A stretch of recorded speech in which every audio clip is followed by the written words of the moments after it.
There's a couple of things about the burqa, because I did it was Kevin O'Sullivan came on, we talked about banning the burqa.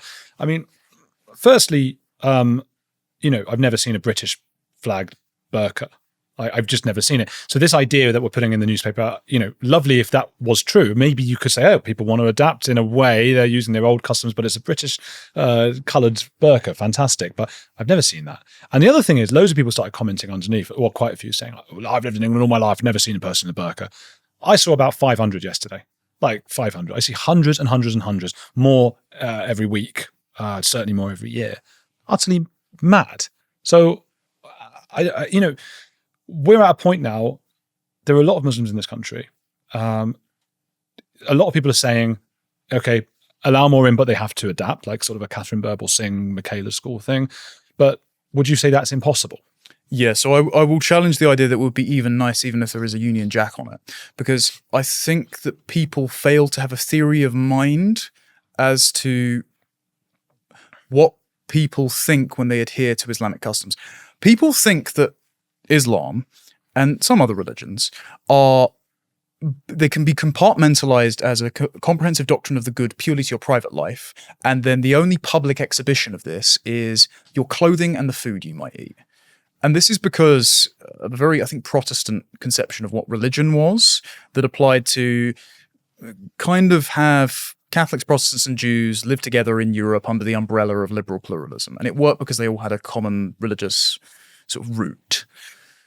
And also because they have a universalist morality, that they see that each person is made in the image of God and therefore they are to be treated as an end into themselves, sort of Kantian idea. Islam doesn't have that. They have a concept called asabaya, which means clannishness. It means that morality is only to be extended as far as that advantages your family, your clan, and the ummah, the sort of global Muslim ethnicity. This is why they're more preoccupied with the issues of Palestine than they are cost of living in Britain as it goes down the drain. And so on the idea of the burqa, niqab, and hijab specifically, it is not just a headscarf. It is premised on the idea that if girls do not wear that, if they show their hair or their bare skin, they are inviting sexual assault. So it's blaming girls, not just women, but the girls that wear it, including at the Michaela School, even though Catherine Birbal Singh would object to that morality, but the fact that it is present means that the girls and therefore the families inflicting it on them believe in this morality.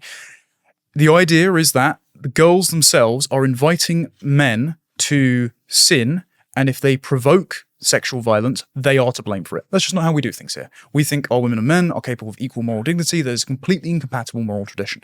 But this strikes at the heart of the idea that the growth of Islam represents an existential threat to our way of life.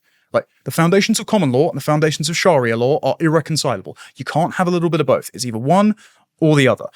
And this is a multi-generational problem because there is no integration strategy that fixes this by like layering British values, sort of thin version of British identity over the top of it. This is what was proposed in the Now and England conference by historian Robert Toombs, who's very learned in the history of England, but he said the solution to the hijacking of English parliamentary democracy by sectarian Islamic candidates like the 4 Gaza MPs who are now forming a party with Zara Sultana and Jeremy Corbyn was to clone Catherine Birbal Singh, because when you see girls in headscarves reciting Rudyard Kipling, you believe that being English is something you can learn, and if you're required to learn it, you could actually do it. Now again, just reciting poetry does not eradicate all the moral priors that go into that girl wearing a headscarf, and the influence of her family is much more likely to be of a lasting influence on her than 4 or 5 years at the Michaela School. But the reason this is going to be an intergenerational problem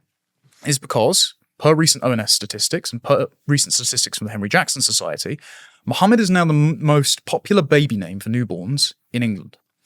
40% of children have at least one parent who is an immigrant. By 2063, according to Matt Goodwin, we are going to be a minority white British country. I think it's by 2100, over a quarter of the country is going to be Islamic. And according to the Henry Jackson Society polling, among second generation, British-born, university-educated Muslims, 18 to 30, so those that have passed through most of our institutions, have had 30 years here, are the most inclined to assimilate. They believe that 3/4 of them, Hamas did nothing wrong on October 7th. A third of them want Sharia law. 52% want to ban depictions of the Prophet Muhammad. So that is the least assimilable form of Islam if we are being charitable. and that is the one which has demographic and thereby democratic momentum. And more Michaela schools or telling the population to don't look back in anger isn't going to fix this. I suppose it's still a theory that could work. I mean, we're talking about culture. All those things you mentioned, these are cultural, religious beliefs that you would hope, were there more attempts by the UK government and by the schools to assimilate people, that kind of, I mean, what is it, 53% want homosexuality outlawed and 40% want Sharia law. You would hope that those numbers might go down. Why would we run a mass demographic experiment that ends in an existential threat to the country? Because we've got no choice.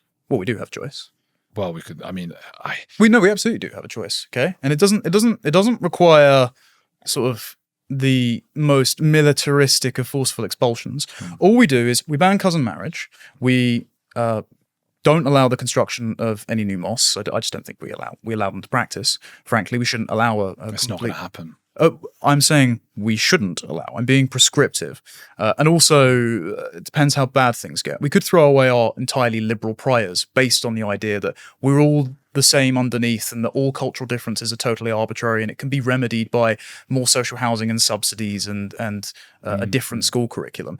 If we threw that out, because that is a fiction, we could institute very restrictive policies that would mean that if people commit a crime, they are deported like any other criminal. And if they don't like to live here, they can go and live in one of the many Muslim countries that will facilitate their way of life.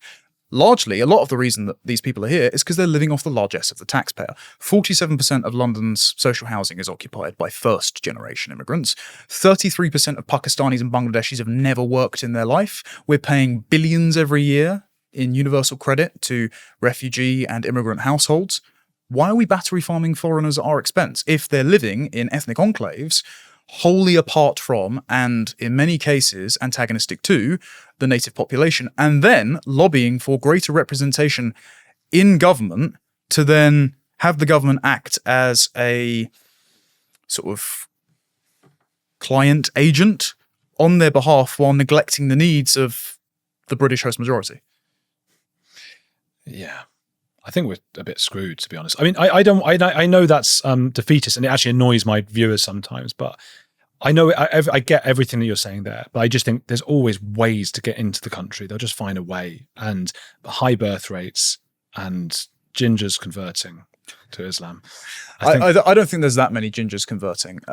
So I know that 1 in 5. Muslims in prison are now white converts. So that's obviously the prisons themselves have been overrun by Muslim gangs. I mean, they've called themselves the Muslim Brotherhood because, again, they're not very inventive. Yeah. As a bunch. I remember it was 2016, a former inmate has said that Belmar should become just a jihadi training camp. 91% watching Heretics clips are not subscribed. Quick favor, hit subscribe. Free, takes 2 seconds, and helps us question everything together.